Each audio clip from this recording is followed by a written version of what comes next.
Hi friends, குழந்தைகளுக்கு ரொம்ப பிடிச்ச கேரளா ஸ்டைல் ஸ்வீட் ரெசிபியான அரியுண்டை தான் செய்ய போகிறோம். அரியுண்டை பொதுவாக மட்டை அரிசியில் செய்வாங்க. நம்ம கொஞ்சம் டிஃப்ரெண்டாக வெள்ளை சோளத்தில் செய்ய போகிறோம். வீடியோவை ஸ்கிப் பண்ணாமல் பாருங்கள். அதுக்கு முன்னாடி நம்ம சேனலை சப்ஸ்கிரைப் பண்ணிருந்தீங்கன்னா சப்ஸ்கிரைப் பண்ணிக்கோங்க. பக்கத்தில் இருக்க பெல் பட்டனை கிளிக் பண்ணிக்கோங்க. அப்படியே இந்த வீடியோ பிடிச்சிருந்தா ஒரு லைக் சிம்பிளை தட்டி விட்டு போயிருங்க. வாங்க எப்படி செய்யுது சொல்லி பார்க்கலாம்.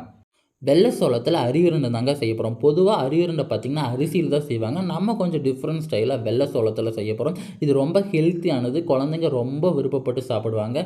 கேரளாவில் இது ஒரு ஸ்பெஷல் ரெசிபி. நம்ம 1 டம்ளர் வெள்ளை சோளம் எடுத்திருக்கோம். அந்த வெள்ளை சோளத்தை பார்த்திங்கன்னா ஒரு பவுலில் நல்லா 15 மினிட்ஸ் ஊற வச்சுட்டு அதை நல்லா அலாசிட்டு அதுக்கப்புறம் ஒரு பேனில் போட்டு நல்லா வறுத்து எடுத்துக்கலாம் ஃப்ரெண்ட்ஸு. நல்லா வெள்ளை சோளம் நல்லா வெடித்து பொறி மாதிரி நல்லா வெடித்து வரும். அது வரைக்கும் நல்லா நம்ம வறுத்து எடுத்துக்கலாம். அதுக்கப்புறம் அதை நல்லா ஃபேனில் ஆற வச்சுட்டு அதுக்கப்புறம் ஒரு சின்ன மிக்சியில் போட்டு நல்லா நைஸாக அரைச்சி எடுத்துக்கோங்க ஃப்ரெண்ட்ஸ். இப்போ பார்த்தாலே பாப்கார்ன் மாதிரி நல்லா வெடித்து வந்திருக்கு, வெள்ளை வெளியேன்னு சூப்பராக வெடித்து வந்திருக்கு. இதனால் நம்ம மிக்சியில் போட்டு நைஸாக அரைச்சி எடுத்துக்கலாம். இந்த பதத்துக்கு வர்ற அளவுக்கு நீங்கள் நல்லா நைஸாக அரைச்சி எடுத்துக்கோங்க. அப்போ தான் அரியுருண்டை நல்லா சாஃப்டாக உங்களுக்கு கிடைக்கும். ஒரு பாத்திரத்தை எடுத்து வச்சு அதில் பார்த்திங்கன்னா 1 டம்ளர் தண்ணி ஊற்றி அதில் பார்த்திங்கன்னா நம்ம 1/2 கப்பு வெல்லம் எடுத்துருக்கோம். 1 டம்ளர் வெள்ளை சோளத்துக்கு நம்ம 1/2 கப்பு வெல்லம் எடுத்துருக்கோம்.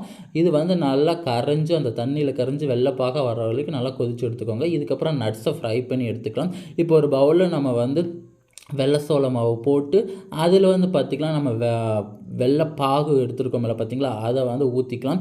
ஊற்றிட்டு அதுக்கப்புறம் பார்த்திங்கன்னா ஒரு கைப்பிடி அளவுக்கு தேங்காய் பூ எடுத்துருக்கோம்.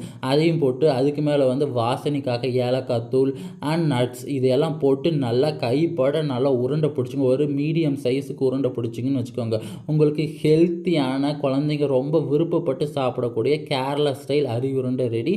நீங்களும் ட்ரை பண்ணி பாருங்கள் friends. And then bye friends. Next வீடியோவில் பார்க்கலாம்.